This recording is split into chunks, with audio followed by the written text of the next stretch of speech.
Tonight I'm going to be showing you how to make some rosemary cheddar sourdough bread.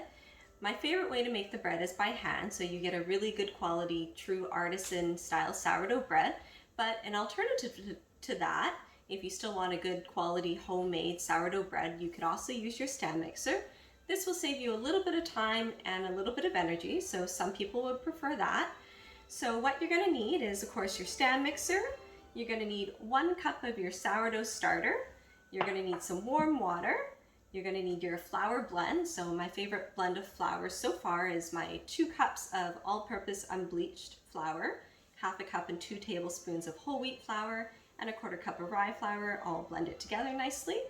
You're going to need 1 1/4 teaspoon of sea salt. It's really important to use sea salt and not your traditional table salt, because the table salt has iodine, which will actually inhibit the starter a little bit, and that would impact the quality of your bread. And you're going to need some rosemary. So this is some rosemary that I picked from my garden. And then you're going to need some cheddar cheese. So I have some nice aged cheddar cheese that we're going to use tonight. So to begin, we're just going to put our starter in the stand mixer, and make sure you have your bread hook attachment, because that's the best tool to use for this. So 1 cup of starter, and then you're going to put a little bit more than 1 cup of water, and you can always add a little bit more water as you're blending your dough together. And then we're going to use our dough hook here to break up the starter gently, so we'll just put it on the lowest setting. And then you're going to add your flour. And you're going to put it back on your lowest setting and just let the dough form a shaggy ball.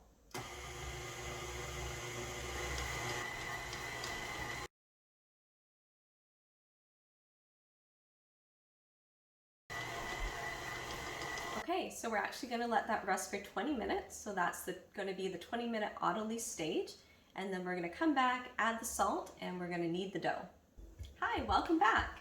So our dough has had a chance to autolyse for 20 minutes. So now we're going to add in our salt. And we'll just remove the dough from the dough hook. All right, and then we'll slowly let it mix in the salt on the lowest setting.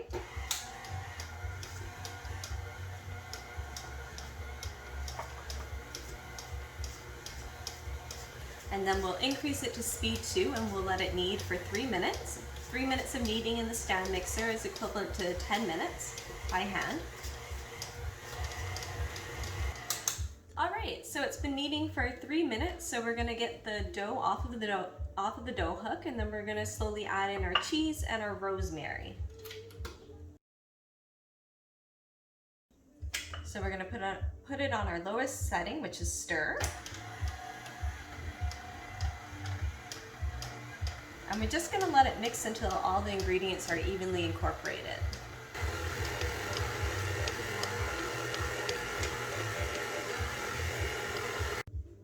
Okay, so now we're gonna take the dough off the dough hook again.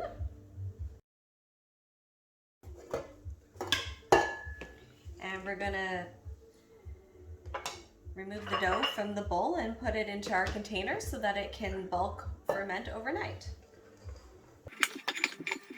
So I'm just loosening the dough from the sides of the bowl. And you just want to scrape the bowl as clean as you can, and make sure you get as much dough as you can into your container. And then you're going to cover this and let it bulk ferment in the fridge overnight, and then tomorrow after work we'll bake it. Well, actually, tomorrow after work we'll take it out, we'll shape it, we'll proof it, and then we'll bake it. So I'll see you back tomorrow. Hello, welcome back. So it's been about 24 hours since we made our dough yesterday. So we're gonna pull it out of the fridge now, and then we're gonna shape it, and we're gonna proof it for 2 to 3 hours.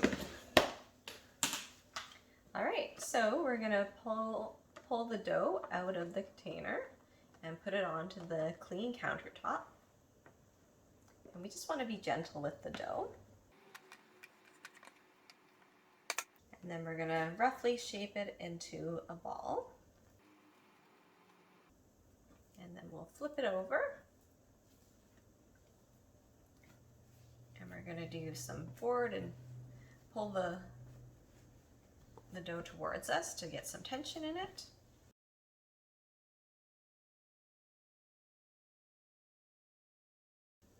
And then we're going to place it seam side up into our banneton or proofing basket.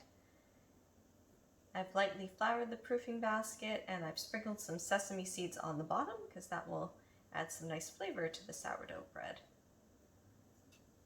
I'm just pinching the seams closed, and then we'll cover it and we'll let it rise for 2 to 3 hours.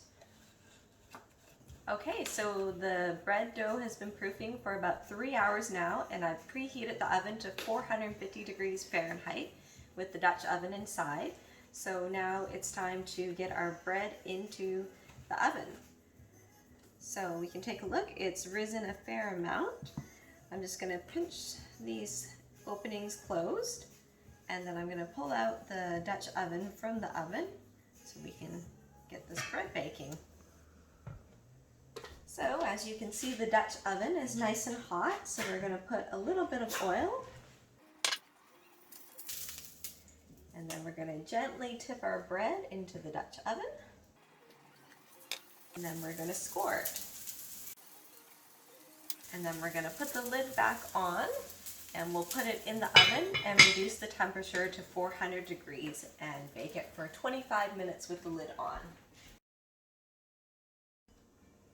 So we're going to bake the bread for 25 minutes with the lid on, and then we're going to remove the lid and bake it for an additional 15 minutes. And then the bread will be ready to pull out of the oven and cool.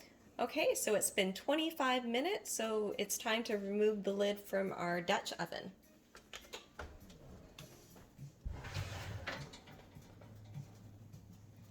Ooh, that bread's looking tasty. So we're going to put it back in and bake it for another 15 minutes. So it's been 15 more minutes and I pulled the bread out of the oven and it looks really nice. So we're going to carefully lift it out of the Dutch oven and put it on a cooling rack.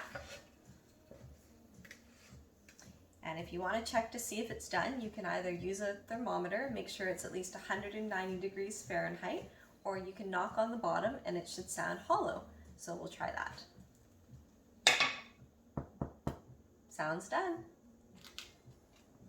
So there's our fresh cheddar rosemary sourdough bread.